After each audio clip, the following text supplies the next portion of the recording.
Hi, what's up? My name is Seema. Welcome back to my channel. In this video, I'm going to talk to you guys about mental health, specifically depression, and I'm going to talk to you guys about my personal journey with depression, what it means to me, and hopefully this video can help you. I'm going to include some of my viewpoints, my personal viewpoints and opinions in this video. I am not a psychiatric professional. Thank you. So, to start off, I am somebody that I'm very well versed in depression. I'm very familiar with depression. I have had it since I was 14, 15, right before I turned 15, I remember. And I would be lying if I said that it ever really went away. But, well, it did go away, and then it came back. So I know that it was possible to cure it for a while. But the thing is that you have to keep curing it. So I'm going to explain what I mean in this entire video, so please get comfortable, because I'm going to talk to you about something that you've probably never heard of before when it comes to depression. A lot of people view depression as being a chemical imbalance that needs to be fixed with medication.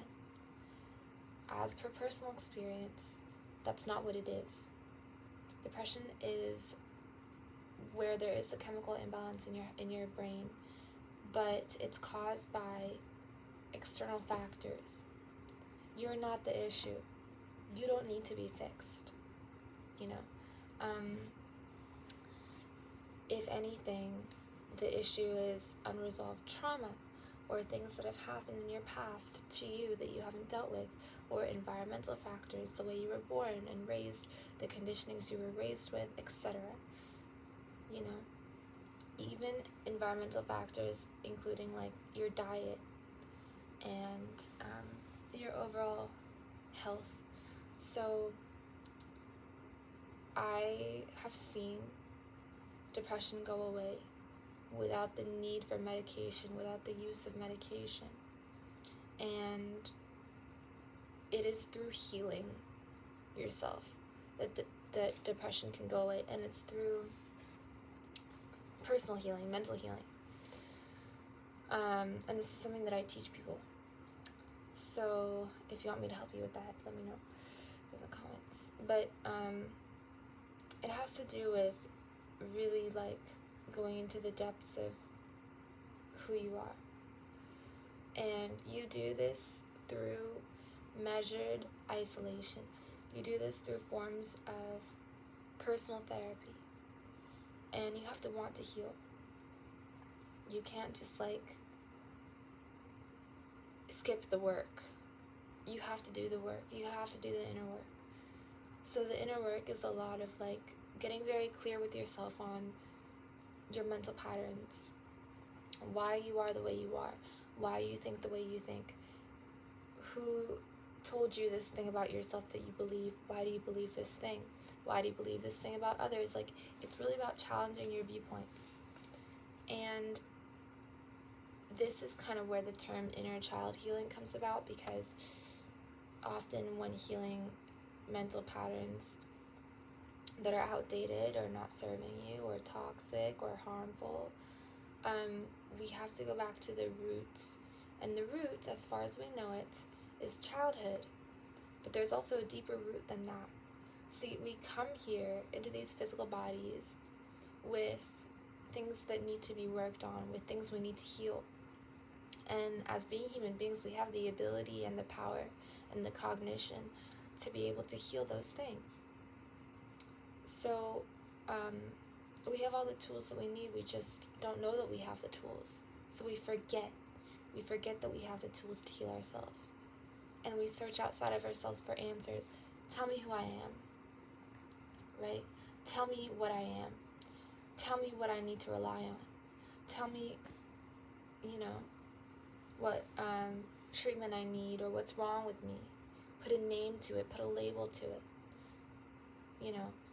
And the thing is that, like, if you study the different names, for example, of mental illness, like depression, OCD, BPD, DPD, anxiety, all these things, you'll see that they're not very unrelated, you know. It's like they're very close together in symptoms too, really. And so, like, each thing is linked to the other. So, like, if you have one mental illness, so to speak, I don't like calling it an illness because it's not an illness, it's an imbalance. We have to stop saying illness. We have to stop calling people ill. You're not ill. You've been lied to. You've been lied to. If you don't feel well, that's a different story. You have an imbalance that you can fix, that you can work on, that you have power over. But to call another human being ill is to take away their power of healing and healing ability, which we all have. We have the ability to heal ourselves. We even have the ability to heal others. We just haven't been taught that we have the tools to do so. So, it's not an illness, it's an imbalance. Okay? So, this whole thing about calling people mentally ill, it keeps them mentally ill. So a lot of people think they'll never get better. And they think that they're decapitated in some way. And so their personal power is taken from them. Their motivation or their drive or their thirst for self-realization and to self-realize is taken away from them, because they're placed in a category and they're placed in a box and they're told, here, this is what you have, this is what you need, this is who you are. And they don't get to form that self-identity concept for themselves anymore after that. And that's a huge problem. That's most of this country, that's most of the world.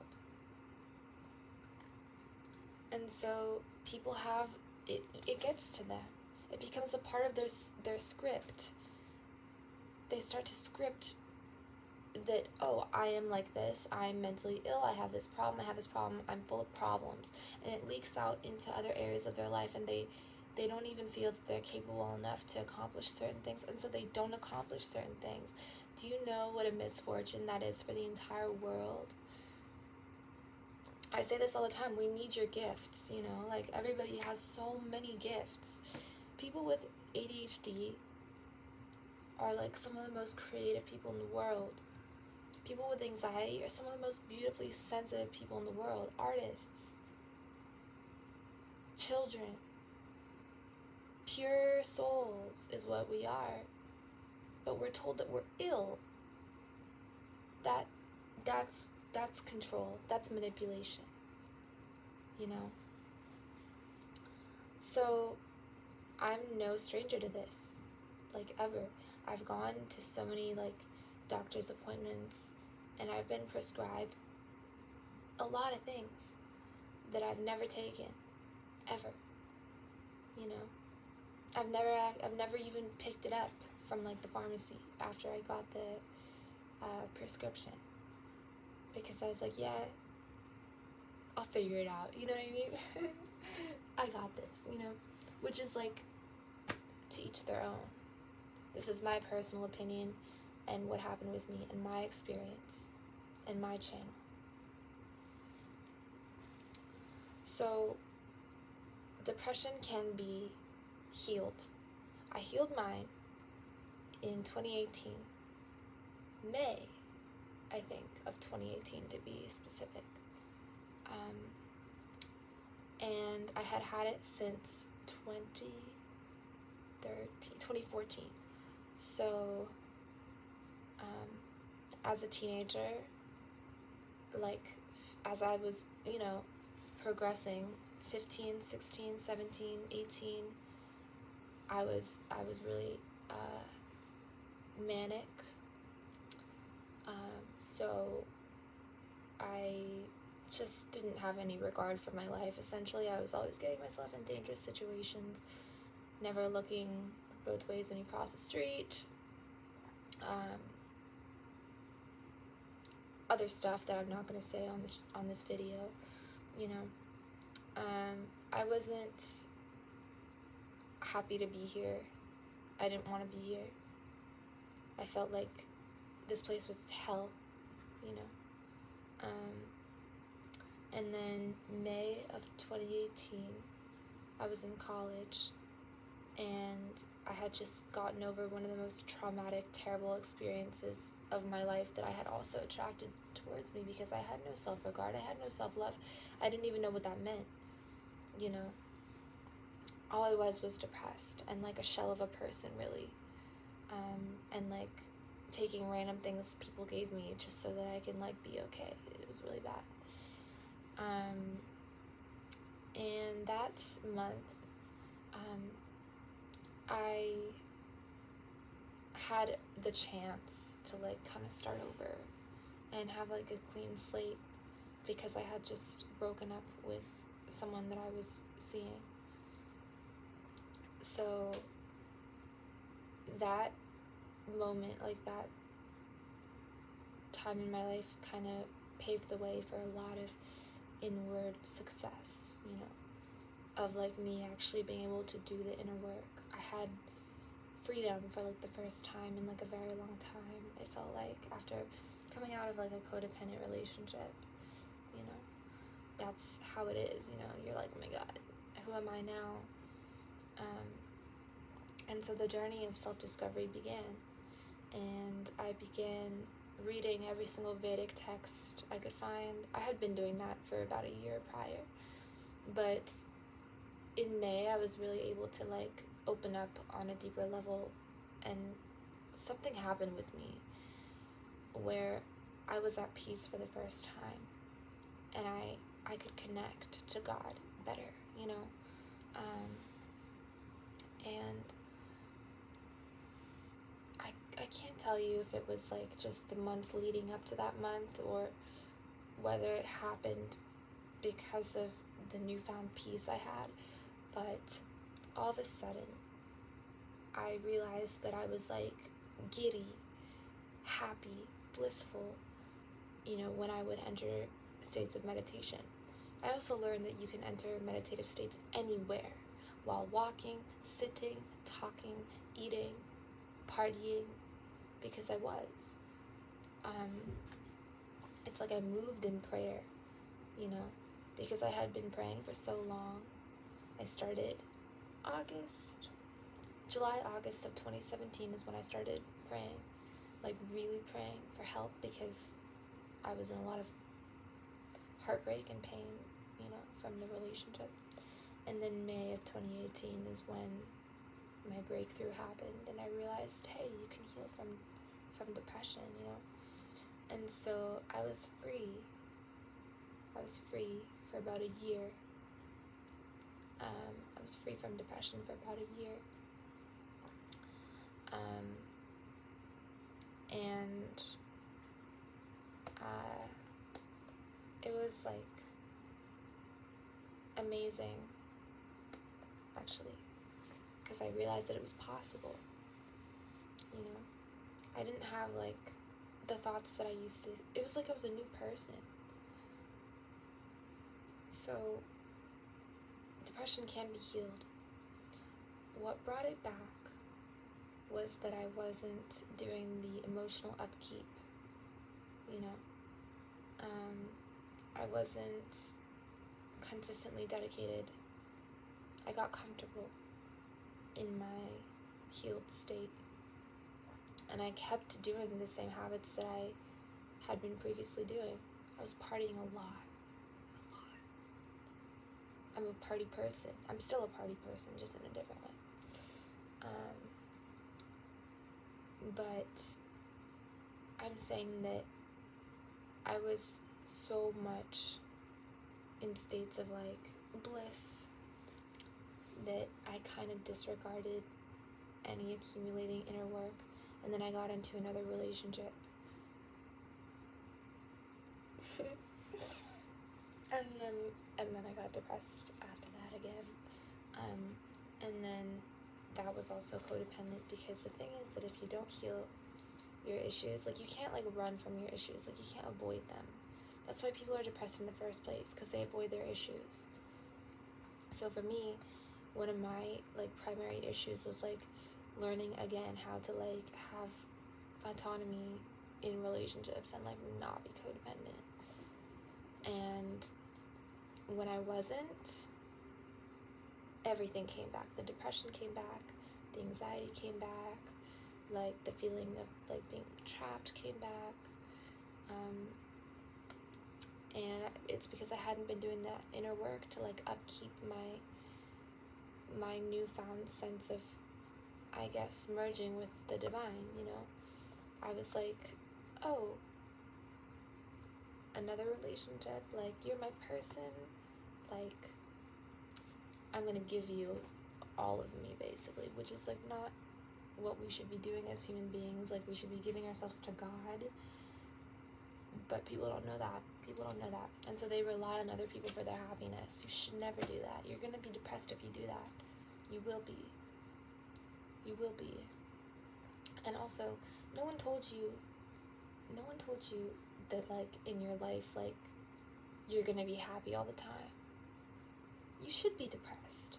You should be, so you can work through inner issues that you have. Before the internet, people were a lot more communicative, personable, but also in touch with themselves. You know, if you have habits like this all the time, being codependent on this, or codependent on another person, or codependent on bad habits, then you will be depressed because you're repressing issues. Depression is just repressing. You're depressing issues. You're pressing them down. Look at the word. You know? So it's very much so spiritual. Everything around us is spiritual anyway, but depression is even more so spiritual because it is the path to the self. It is the beginning of the path to the self. You cannot walk if you're comfortable sitting. You see, you cannot walk back home towards who you are if you're comfortable sitting down complacently. You have to get uncomfortable. So life will send you things. Karma will send you things. Cause and effect, the laws of cause and effect, the universal laws of cause and effect, and the law of attraction will bring things toward you depending on your point of vibration. Oh, okay, you're resisting this. Here's more of it. The universe will say, here's more of it. So you can look at it objectively and look at yourself in relation to it and see what the connection is, and then heal that connection so you stop attracting things that in that form, and they'll take a different form, a more positive form. You see what I'm saying? And you'll be attracting those things towards you. Everything that we have in our lives, everything that we experience is just based off of our point of attraction. You know, this goes for wealth and poverty, for health and illness. This goes for everything. Whatever you think that you are, you are. People have to know that. It's like that phrase, I am that I am. You know, it's a quote. And it essentially depicts and shows and demonstrates how, like, whatever you believe yourself to be, your self-belief is programming. It is programming your outer environment. You are projecting yourself. You are as consciousness, okay, as pure consciousness. You are projecting a certain ideology outward into your physical reality, and that is boomeranging back to you as physical, tangible matter, as physical, tangible reality. So, I just have this here.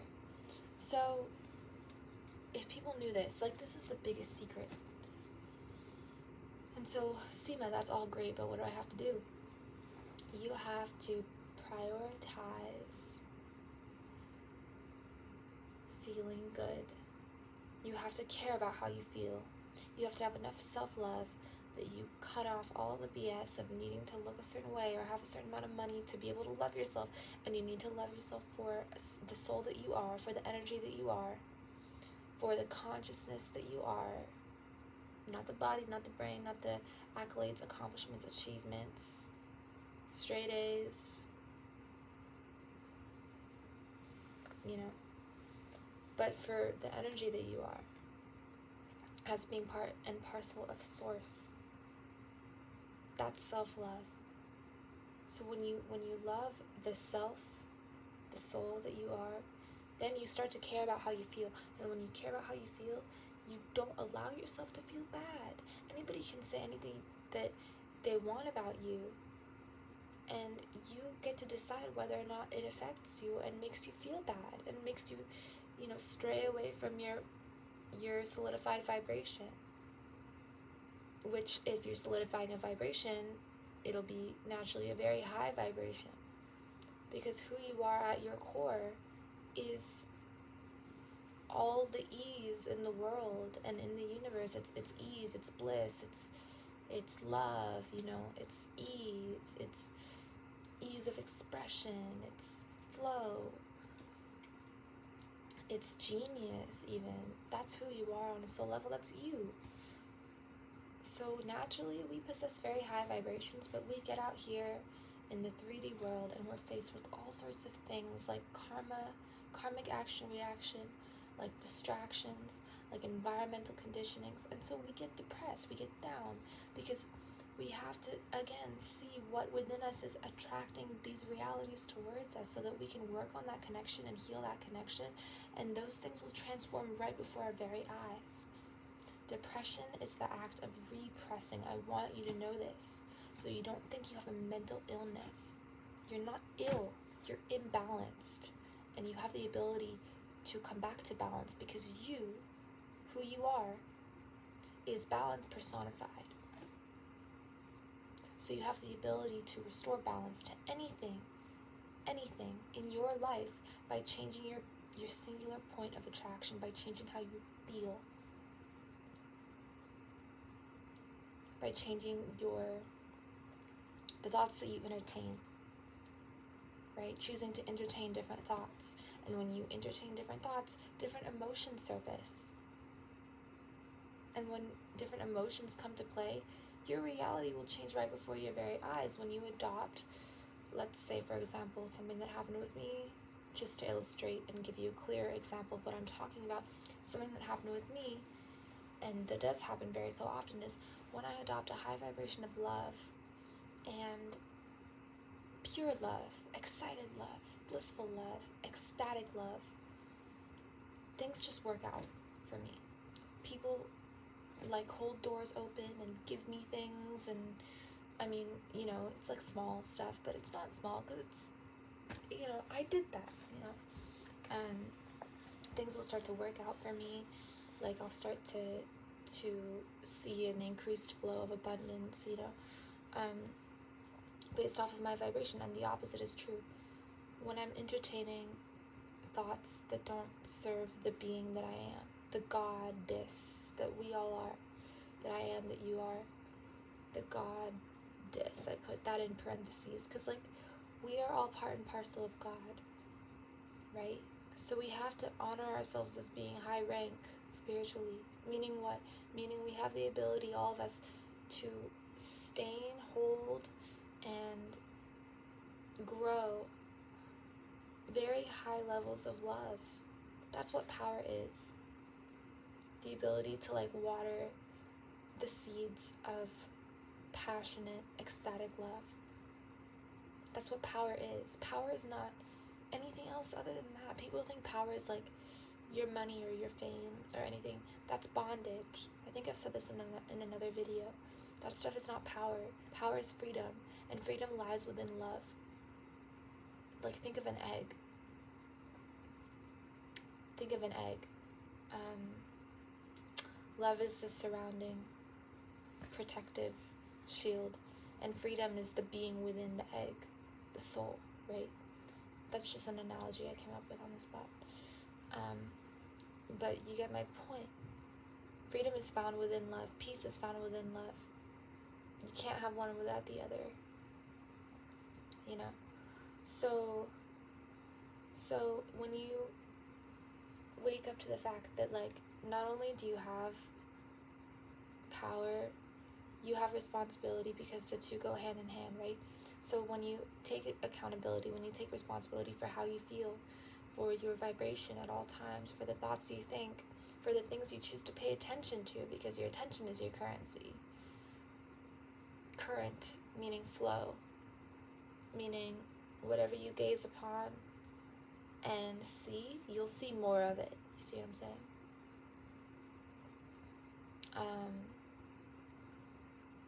In all regards. That's why if you don't like something, don't look at it. If you don't like how you look, don't look at yourself. Seriously.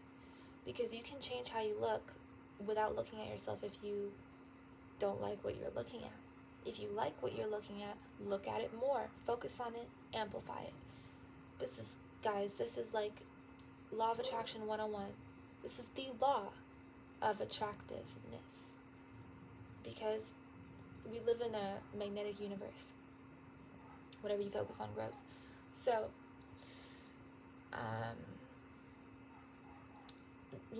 with depression, if you're told that you have a mental illness or whatever, you're going to keep believing that. And you're never going to get better because that's your belief system now. And I want the world to believe in its own healing capabilities. I want people to know that not only do you have the ability to save yourself, you don't have to wait for anyone to save you. You see what I'm saying? Like, you don't have to wait for anyone to love you. You don't have to look for that. You have that. You have that within you. It's powered by the God within you. All you have to do is connect to it. It's like trying to surf Google without having Wi-Fi access. First, connect to the Wi-Fi. Then you'll be able to look up anything you want. Same thing. You'll be able to have, see, be, experience anything you want. Once you connect to the Wi-Fi, once you connect to your creator.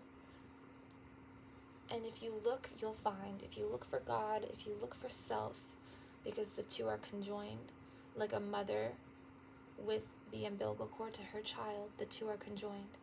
So if you look for self, you'll find self. If you look for God, you'll find God. You'll find it. You'll find the answer. You'll find it. You have to look though. And you can't look if people around you are telling you that you're sick, or that you have mental illness. Like, you'll be so demotivated to look because you'll think that you're receiving help through treatment. But if it's in the form of like mere prescription, like, it's just a band-aid. You know this. People know this, right? Hopefully. If you're on my channel, you know this. You're smart.